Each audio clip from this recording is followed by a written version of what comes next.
Bonjour à tous, on se retrouve aujourd'hui pour une nouvelle vidéo. Donc aujourd'hui on va parler de la nouveauté de chez Kayali, donc qui est le Yum Bougie Marshmallow. Donc comme vous pouvez le voir, j'ai juste pris un format 10 ml, c'est largement suffisant. J'ai une très grosse collection de parfums et comme si c'est un achat à l'aveugle, voilà, pour le découvrir c'est largement suffisant. Donc je vais vous dire ce que j'en pense très honnêtement comme d'habitude. Alors là c'est vraiment une revue à chaud, je viens tout juste de le recevoir, je viens tout juste de le vaporiser il y a une petite demi-heure sur mon poignet. Donc voilà, je vais vraiment vous dire ce que j'en pense. Donc déjà pour parler du flacon, il est vraiment très mignon avec un petit rose bonbon comme ça. Donc il est mat comme le Yum Pistachio Gelato. Et pareil, il commence par la même appellation avec le Yum. Donc c'est que du coup il est un peu dans la même famille olfactive, un petit peu avec ce côté je pense guimauve qui était aussi dans le Yum Pistachio Gelato. Donc vraiment ce parfum, on l'a vu partout, sur tous les réseaux sociaux, TikTok, Instagram, vraiment le marketing autour de ce parfum a été vraiment très important. Comme d'habitude, hein, Kayali est une marque vraiment qui met toujours en avant toutes ces nouveautés, vraiment de par leurs publications et par les créateurs de contenu. Parce que généralement, avant même que ça sorte, depuis au moins quelques semaines déjà, ils envoient en fait les parfums en cadeau aux créateurs et créatrices de contenu pour qu'ils en parlent, qu'ils en fassent la publicité, etc. Donc on en a beaucoup entendu parler déjà par tous les créateurs de contenu. Donc pour vous dire, les notes principales, elles sont inscrites en fait sur la petite boîte. Donc il y a du frésia, de la fraise, de la guimauve rose, de la noix de coco, de la chantilly et du musc rose. Alors toutes les notes ne sont pas dessus, là c'est vraiment les notes principales. Je vous mettrai de toute façon à l'écran comme d'habitude les notes qu'on retrouve sur Fragrantica. Alors tout le monde en parle comme étant un parfum très gourmand, un petit peu crémeux, qui sentirait un peu le milkshake à la fraise. Donc moi je vais vraiment vous dire ce que j'en pense. Donc pour moi en ouverture je sens beaucoup le côté citronné et frésia. Alors je vous ai pas parlé de citron oralement parce que c'est pas inscrit sur la boîte, mais sur Fragrantica on retrouve bien du citron en ouverture et du coup moi je sens énormément ce côté citron. Et du coup en ouverture il me fait énormément penser à Capri in a Bottle qui faisait partie de la collection des 4 parfums qui sont sortis cet été. Donc pour moi en ouverture c'est vraiment Capri in a Bottle avec un peu moins de citron, un petit côté fraise, vraiment de loin. J'ai du mal à sentir la fraise. Pareil, le même sucre en fait. Pour moi, j'ai vraiment le même effet. C'est presque la même chose à mon nez en ouverture, vraiment. Et là, ça fait une petite demi-heure que c'est sur mon poignet et je sens toujours ce côté sucre, ce côté citron sucré, vraiment bonbon. Je sens toujours la même chose. J'aurais aimé sentir le côté fraise dès l'ouverture, vraiment. Alors la fraise, ça reste une note qui est très synthétique, qui peut être très artificielle, ce qui est normal. Mais quand on se dirige vers un parfum autour de la fraise, on le sait. Donc voilà, il n'y a pas de surprise.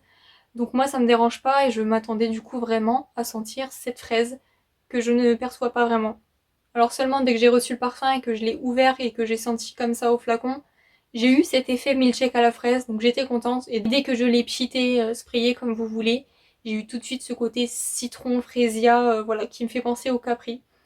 Donc un peu déçue de ce côté-là.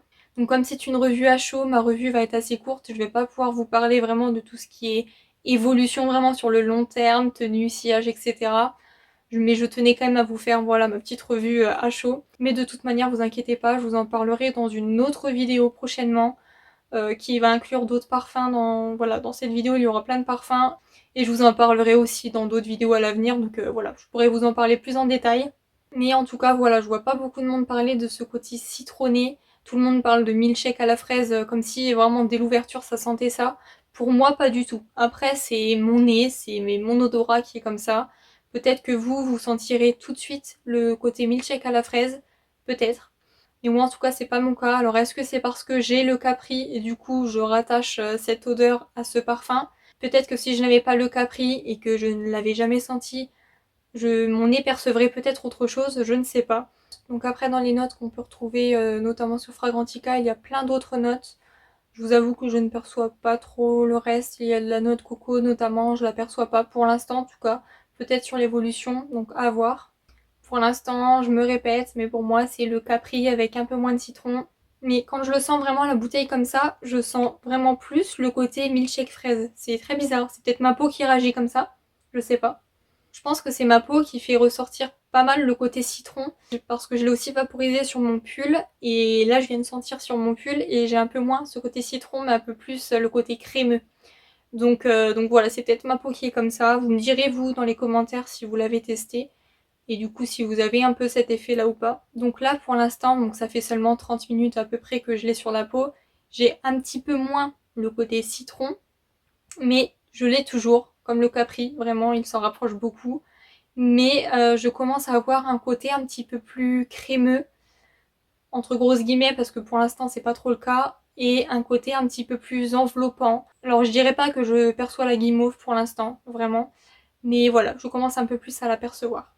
Et donc voilà, pour moi en résumé, c'est pas un mauvais parfum, mais c'est pas ce à quoi je m'attendais. C'est gourmand, c'est mignon, etc. Mais c'est pas ce à quoi je m'attendais. Je m'attendais vraiment à tout de suite sentir le milkshake à la fraise, vraiment. Mais pour l'instant c'est pas ça, alors peut-être que d'ici quelques heures ça va vraiment se poser et sentir ça, mais voilà. Je m'attendais à sentir ça dès le début. Mais bon voilà, c'est tout, en tout cas je vais quand même le porter avec plaisir. Mon petit format 10 ml sera largement suffisant pour moi. Je pense qu'aussi en layering il peut être très joli avec plein de parfums. Vraiment je pense qu'il peut aller avec beaucoup de choses. Donc voilà, à voir.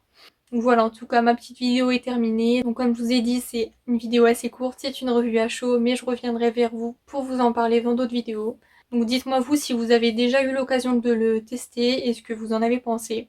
On se partage tout ça dans les commentaires. Donc avant de partir, n'hésitez pas à liker la vidéo, à vous abonner. Ça m'aide beaucoup comme vous le savez, hein, voilà, pour le référencement, c'est toujours une bonne chose. Donc voilà, merci beaucoup d'avoir regardé la vidéo. Je vous souhaite une très bonne journée, à bientôt.